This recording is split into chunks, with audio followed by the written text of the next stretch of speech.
Einarsson und Garda Cortés aus Ísland. Herzlich willkommen. Hallo. Þessar góðu viðtökur hafa óneitanlega haft áhrif á líf tveggja drengja hér heima á Íslandi. Þeirra Garðars Þórs Cortés og Einars Arnar Einarssonar. Aðdáendabréfin streyma inn og síminn glymur stanslaust í eyrum á heimili foreldrana. Það þarf sterk bein til að þola slíkt umstang en þeir Garðar og Einar virðast þó ekkert ætla að láta rugla sig í rýminu. Það er ekki í stríðinu en eitt svona. Það er stundum svona uppnefnum að nonni og eitthvað svoleiðis en þetta er ekkert mikið. En er það nú ekki allt í lagi þó að þeir kalli ykkur nonn og manna? Mér er alveg sama. Mér er sama.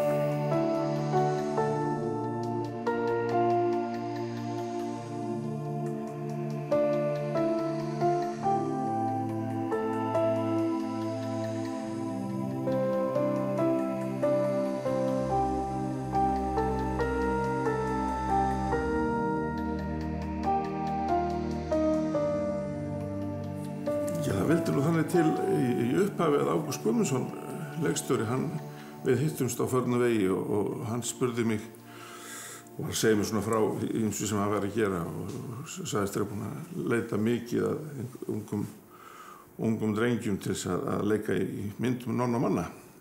Hvort ég þekkti einhvern sem geti riðið hesti og ég segi, ég þekki þetta strákið minn, hann er vanur og svo var ekkert meira með það, nema hann hringdi mig og bað mig að koma með henni í pröfu, en vildi fá mig í pröfu líka. Svo ég fór í pröfu líka, en það gekk ekki upp. Hann var að leita illmenni, sagði hann, og ég var ekki alveg, nema hvað, að strákurinn fór í pröfu og hann fékk þetta hlutverk, þannig vildi það nú til. Þetta var mikil reynsla og við Einar Örn sem leik manna höfum haldið tryggð og vináttu alveg síðan. Varstu byrjaður í tónlistarnámi þá eða? Nei. Ætlaðir bara að vera leikari? Já, ég ætlaði annarkvort að vera leikari eða söngvari. En þessi leiklistabaktería greip mig þá og hefur aldrei farið frá mér síðan.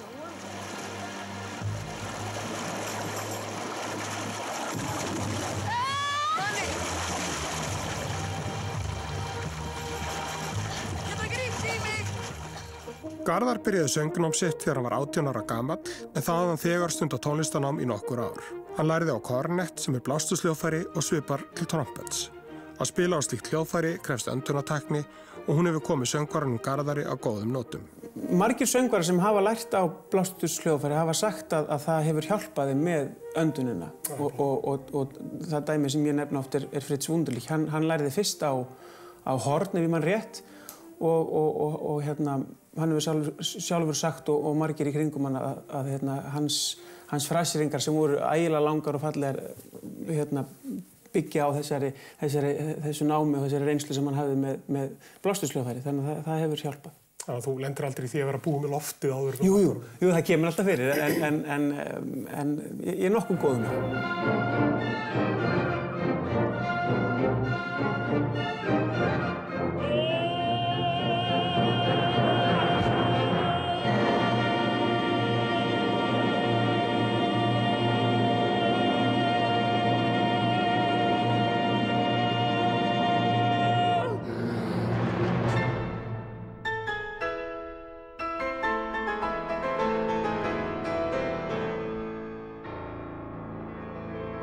Garðar steig fyrstu skrefin í söngnáminu í söngskólanum í Reykjavík. Faðir hans, Garðar Cortés eldri, stofnaði skólan og hefur stjórnað honum frá upphafi. Ætla sé óþægilegt að vera í skóla þar sem pabbi manns er skólastjóri. Mér fannst mjög gott að hafa pappa sem skólastjóra en það truflaði ekkert. Það var ekkert, mér leiði alveg eins og hinn ykkur ekkonum. Og hann var ekkert kennari þinn? Nei, ég lærði hjá Ólöfu Kolbrúnu Harðardóttur. Hún var aðalkennarinn minn þar. Söngkennari og öll mín, ég held ég að vera rúm 4,5 ár að taka þessi 8 stig. Hvernig var stemningin í skólanum? Er mikil samkeppni í svona söngskóla eða er allir vinir? Það er allir vinir. Allavega í söngskólanum. Það er voðalega góður andi í söngskólanum og ég hef náttúrulega fylgst líka með eftir ég hætti að þá Aron bróðir minn, hann gekk í gegnum söngskólanum líka, en ég hef alltaf verið þarna mannafótinn og fylgst með andanum og það alltaf sami svona nemenda feelingurinn. Yes, sir! Spurning hvort lengri hægt að ná. Eftir veruna í söngskólanum fór Garðar í framhaldsnám, fyrst til Vínar, því næst til Kaupmannahafnar og loks til London. Þar stundaði hann nám í hinum virta tónlistarháskóla Royal Academy of Music. Að móta fallega söngrödd krefst langra skólunar. Kannski sérstaklega þegar maður er tenor. Þá er söngröddin töluvert langt frá talröddinni. Já, sko, það er alltaf talað að söngurinn sé áframhald af talröddinni og það er rétt. En tenorröddin er svona lengst frá því að vera frá talröddinni. En þýðir þetta, þýðir þetta þá að þið þurfa að sérhæfa ykkur meira? Já, það þýðir það í rauninni bara, það er erfiðast að vera tenor. Í rauninni. Já, ég hef sko að bassasöngurar, þeir eru miklu nær sinni talrödd. Já. Þannig að þeir geta sko hafa miklu víðari, þeir geta sungið miklu ólíkari hlutverk og meðan að tenor þarf að vera meira í einu hlutverki. Það er meira svona sem ég vil ekki segja rembast, en það er meira sem maður þarf að gera til þess að ná röddinni upp í þetta fag sem að tenor fagið er.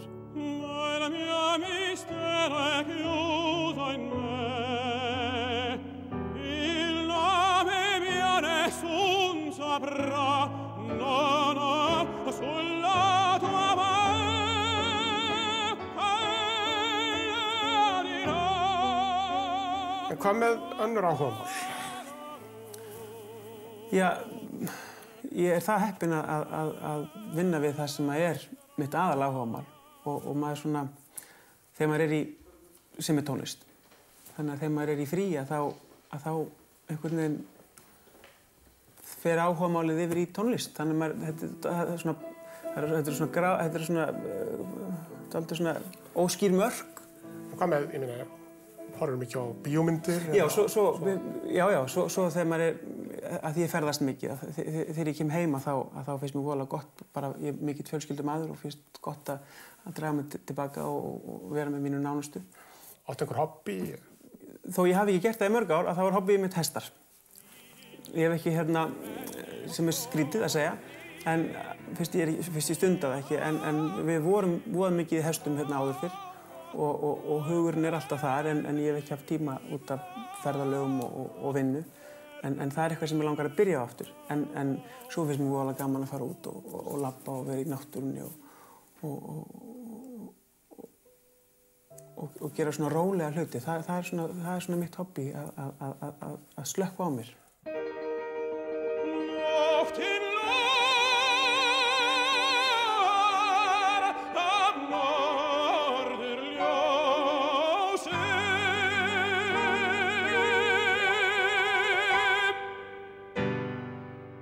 Stundum er sagt að tenorar séu merkilegi með sig. Maður nú séð svona oft í svona grínþáttum tenorar með svona langan hvítan trefil og það er rembingslegir. Er þetta bara klisja eða er þetta rétt? Er þeir verri en aðrir söngvarar? Nei, þeir eru ekki verri en aðrir söngvarar. Þetta er smá klisja en eflaust á eitthvað.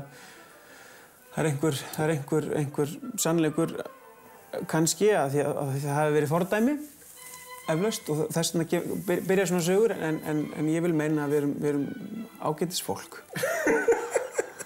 Tenorar eru líka fólk. Já.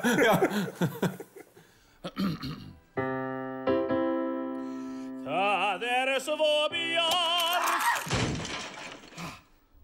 Luna tu, quando sono i canti che risuonano, desideri che attraverso i Þú hefur verið áberandi í flutningi á svona aðgengilegum lögum og jafnvel poplögum, en ég sá þig nú fyrst í Passíun eftir Hafliða Hallgrímsson sem er nú allt annað en pop. Já, akkurat. Hvernig fórstu út á þessa braut sem þú hefur verið á undanfarin ár? Já, hann Einar Bárðarson, hann hringdi í mig einn daginn, hafði áhuga að vinna með mér og gefa út plötu. Ég var sérstætt á ferð í London, held ég kringum 1999. Þá sá ég og varð allt í einu var við það að það var ungur Íslendingur, Garðar Thor Cortes í aðalhlutverkinu niður á West End í Phantom of the Opera og ég man að mér fannst það mjög merkilegt. Svo sá ég hann einhverju síðar, eða svipuðum tíma í Carmen Negra í óperunni. Og það var nú svona í fyrsta skipti sem ég heyrði hann syngja og þá áttaði mig á því að þetta var alveg frábær söngvari, ekki bara söngvari, heldur líka sviðsmaður. Sviðið fór honum vel og hann naut sín vel á sviðinu. Og svo náttúrulega þessi rödd sem var svona, fyrir svona leikmann eins og mig, það var þetta ekki svona sami svona básúnu tenorinn, heldur svona bara rosalega einlæg og bara falleg rödd og bara hreif mig mjög.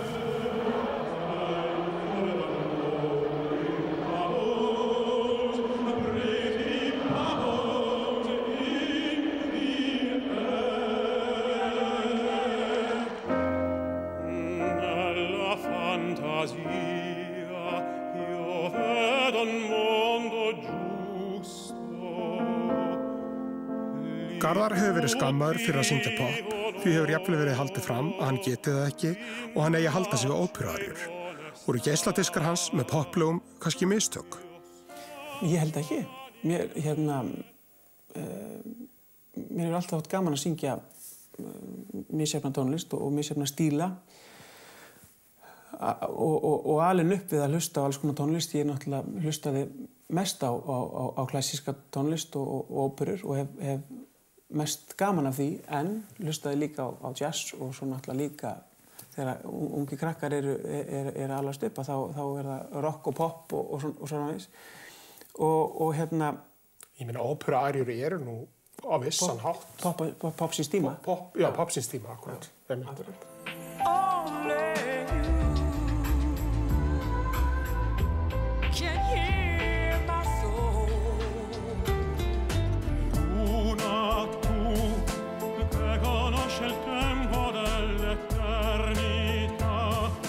Ég held að Íslendingar séu dálítið skúffuglöð þjóð. Það er svo heppilegt að setja fólk í einhverja skúffur, ákveða að þú gerir þetta og þú ert svona og þá veitir það fólkinu sjálfu öryggi. Og þetta hefur mörgum söngurum til dæmis sem að hafa menntað sig klassískt bara reynst mjög þungbært og þannig að menn fá þá á sig í raun að veru neikvætt umtal ef þeir syngja létt lög. Og þetta er mjög slæmt og þetta kannski kemur miklu frekar frá fólkinu sjálfu, frá þjóðinni, heldur en frá okkur söngurum. Það voru vant að setja sig í box og sem listamaður, hvort sem söngvari eða leikari eða listmálari eða hvað, að það voru alveg vant að hafa vera svona inn í boxi. Það megi ekki fara og túlka og skapa.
Quando vide la luna c'era una nuova là, lì sempre volson che la morte.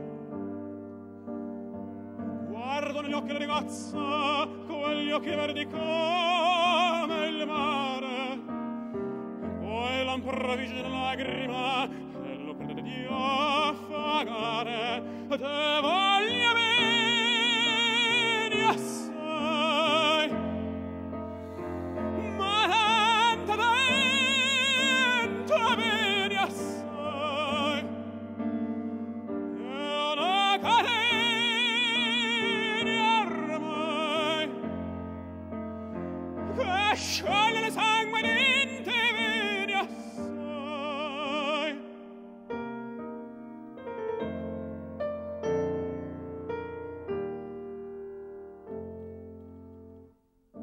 Potenza della lirica, dove ogni dramma è un falso, che con il poco di trucco, con la mimica, puoi diventare un altro. Ma due occhi che ti guardano così vicini e veri, ti fan scondare le parole, confondono i pensieri. Così diventa tutto piccolo, anche notte là in America. Ti volti a vedi la tua vita come la scia di un'elica. Ma sì, è la vita che finisce e non c'è più un poi tanto. Anzi sentiva già felice e ricomincia il suo accanto. Te voglio bene assai, ma tanto bene assai, e una catena ormai che scioglie il sangue in te bene assai. Te voglio bene assai, ma tanto bene assai, e una catena ormai che scioglie il sangue in te bene assai.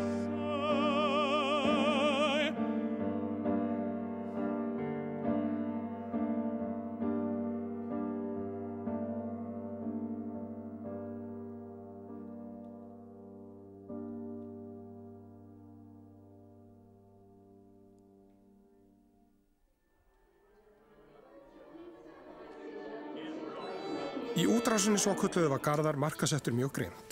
Á tímabili var hann mjög áberandi, bæði í íslensku tónlistarlífi og víðar. Hverju hefur þessi markasetning skilið?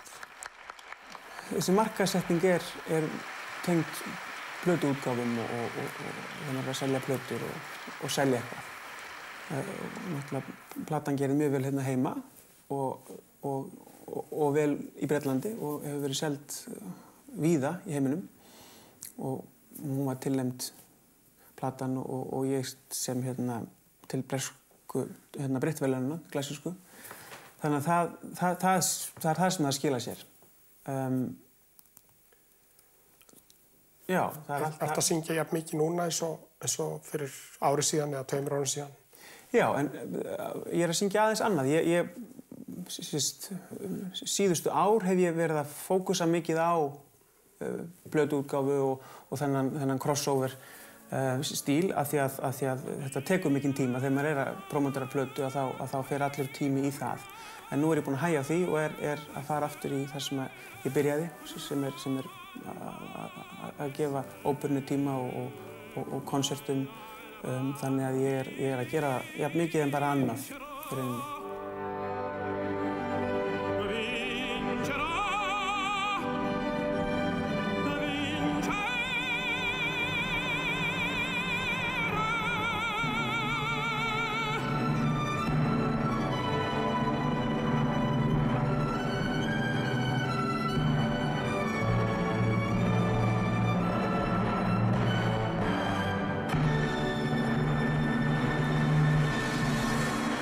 við höfum svona Íslendingar og kannski heimurinn svona ákveðnu leyti svona ákveðna mynd af tenorum, miklir svona hetjutenorar og menn þurfa að belta út til þess að slá í gegn og þenja sig sem mest og vera eldrauðir í framann en hann nálgaði þetta allt öðruvísi og hann bæði sem kannski hvernig hann beitir sér á röddinn og svona og bara líka hvernig hann kemur fram ekkert í takt við það sem okkar svona staðalímynd af tenor.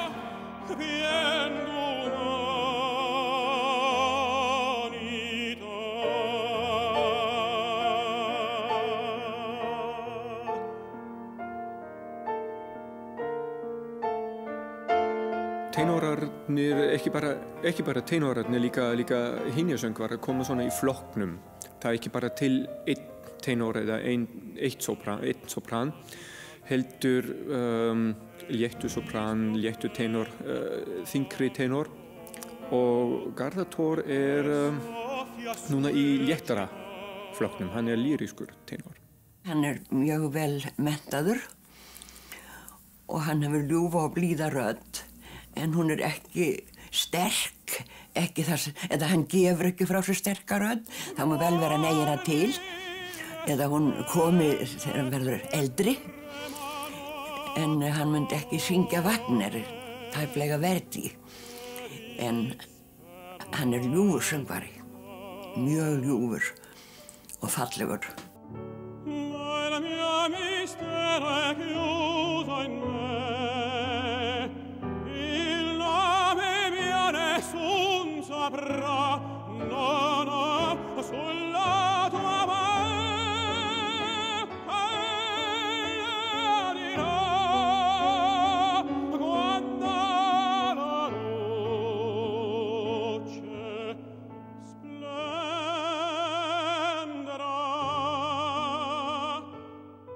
Þú ætlar að syngja lag til Benjamin Britten.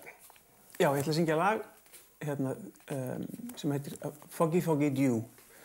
Hann samdi, eða var með svona útsetningar á mörgum þjóðlögum, gerði það mjög skemmtilega og þetta eitt af þessum lögum sem ég hef sungið lengi, oft byrjaði þegar ég var í skólanum og mjög skemmtilegt og mamma ætlar að spila undir hjá mér í því lagi.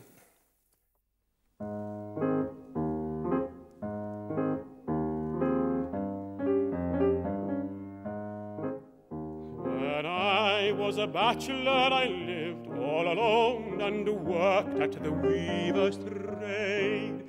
And the only thing that I ever did wrong was to woo a fair young maid. I wooed her in the winter time and in the summer too. And the only thing I did that was wrong was to keep her from the foggy, foggy dew.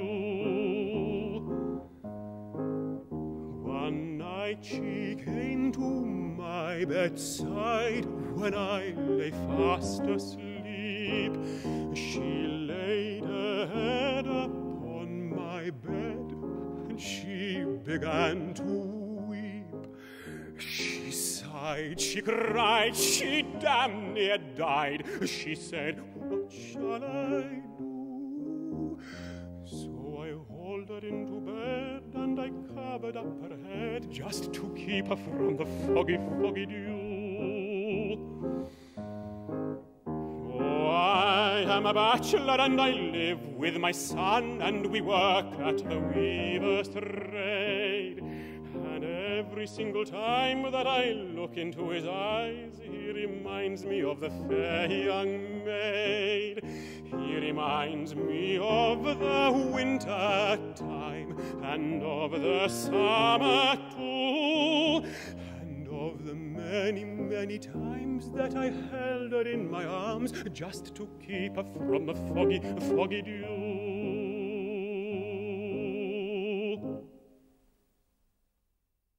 Þarftu að æfa þig mikið? Raddlega? Já, maður þarf að æfa sig daglega. Ég svona að reyna, þumalputtareglan mín er að taka einn dag í viku, frí, og syngja ekki einn dag. Og mér finnst það bara svo gott. Syngi 6 daga og hvíla mig einn En ég meina, getur hvíldi lengur? Ég meina, Já, þú getur hvíldi lengur, en þeim lengur sem þú stoppar, að þeim lengur ert að ná þér aftur upp. Hefur aldrei fengið neinn, ég meina, hefur aldrei fengið hnút á raddböndin? Nei, ég hef verið blessunarlega laus við það. Það þú passaði? Já. Hvernig undirbýrðu þið fyrir tónleika? Ertu með einhverja sérstakar rútínu fyrir það? Nei, ég er svona að reyna að vera að hugsa ekki of mikið rútínu eða að festa mig of mikið, af því það getur verið hættulegt held ég, en þá þarf maður alltaf að gera eitthvað ákveðið. Þannig að þú ert ekki hjátrúarfullu, þú ert ekki alltaf í sömu sokkunum? Nei, ekki í sömu nærbuksunum eða eitthvað svoleiðis. Þessi leikritinu Tenorinn, það var hann með nærbuxur frá mömmu sinni. Já. Og það var held ég hvítar nærbuxur sem voru fyrir ljóðasöngstónleika og svo rauðar nærbuxur fyrir óperu. Já, skiptum, já. Nei, ég er sem betur fyrr, ekki þannig. Heyrðu, nærbuxurnar, ég verð að fara í nærbuxurnar. Nærbuxurnar? Já, ég syng nefnilega alltaf í nærbuxum frá mömmu. Hún gaf mér það þegar ég fór í námi til Þýskaland. Ég var með yfirvigt af nærbuxum. Alltaf að vera í hreinum nærbuxum ef þú skyldi lenda í slysi. Það væri svo leiðilegt afspurnar ef nærbuxurnar væri óhrein. Hérna er hann, nærbuxnapokinn frá mömmu. Með koncertbuxunum. But Mary fondled her treasure, for he was God's dear son.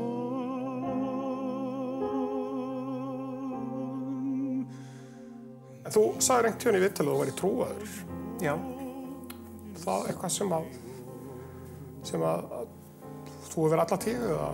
Já, ég er aðventisti og er alinn upp sem aðventisti og það hefur, alla tíð fyllt mér og gefið mér mikið og ég reyna að rækta það og biðja og sækja kirkjuna og lifa samkvæmt því. Nú er tónlist oft hluti af tilbærslu og sem sagt hluti af guðþjónustum. Já. Ég meina, finnurðu eitthvað æðra í tónlistinni? Ég meina,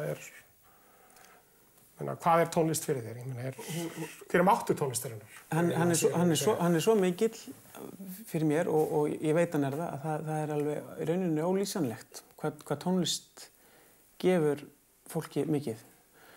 Þetta er mjög sterkt og öll tónlist, það er að segja, já, en söngurinn sérstaklega fyrir mér.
Through the starlight, lay this body down. Oh, my soul, oh, your soul, I'm walking through the graveyard. Lay this body down.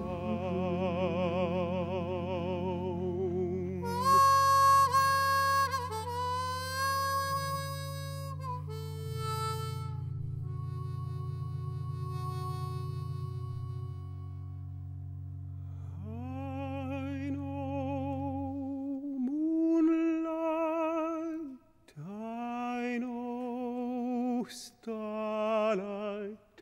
I'm walking through the starlight. Lady's body down.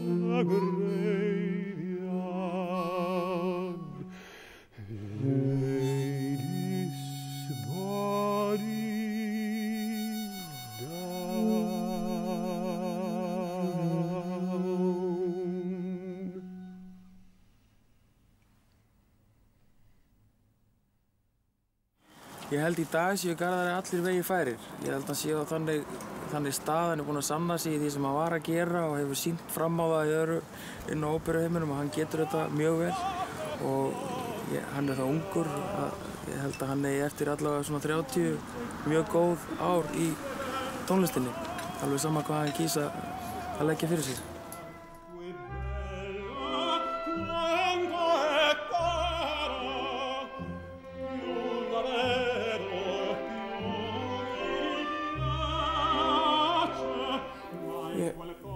Ég hef verið heppinn viðlitunum til. Ég hef sungið marga stíla af tónlist og finnst gaman og ef ég get haldið því áfram þá er ég fegin. Ef eitthvað þá myndi ég vilja syngja meiri ljóð og mömmu hefur dreymt það lengi að vera með ljóðatónleika og stefnum alltaf að því. En það er svo rosalega mikill undirbúningur og mikill ægi sem það þarf til þess að undirbúa heila ljóðatónleika. Hver er þá munurinn á til dæmis undirbúningi? Ég meina fyrir utan það náttúrulega að vera á æfingum, á óperuæfingum, en bara það sem þú ert að syngja, hver er munurinn á undirbúningnum og ljóðum og arjum? Það er einhvern veginn, sko, ljóðin eru svo rosalega, sko, þetta er bara þú og píanisti á móti hljómsveit og búningum og sviðsmynd og með söngvurum og ensemble og duettum og það er sápakki, en ljóðin eru bara þú, píanó, svið og þeir eru oft, og ljóðin eru, þetta er meiri svona... Svona fíngerðara? Fíngerðara, já, jú, í rauninni og meiri smáatriði? Smáatriðin skipta svo rosalega miklu máli. Í ljóðasöng? Já, textinn og núansarnir og það er bara svo rosalega mikill tími ef maður vill gera það vel, sem að fer í það að undirbúa ljóðasöng. Og ekkert allir sem að geta og hafa áhuga, af því það er erfiðara að syngja ljóð heldur en óperuaríur.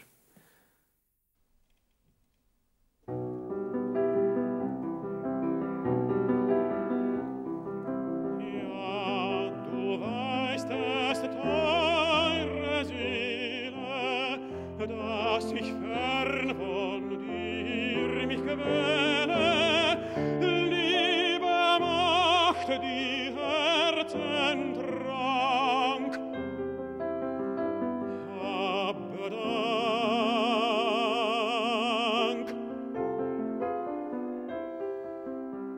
Einst hielt ich der Freiheit Ächer, hoch den ein Becher, und du segnetest den Trank, aber Dank.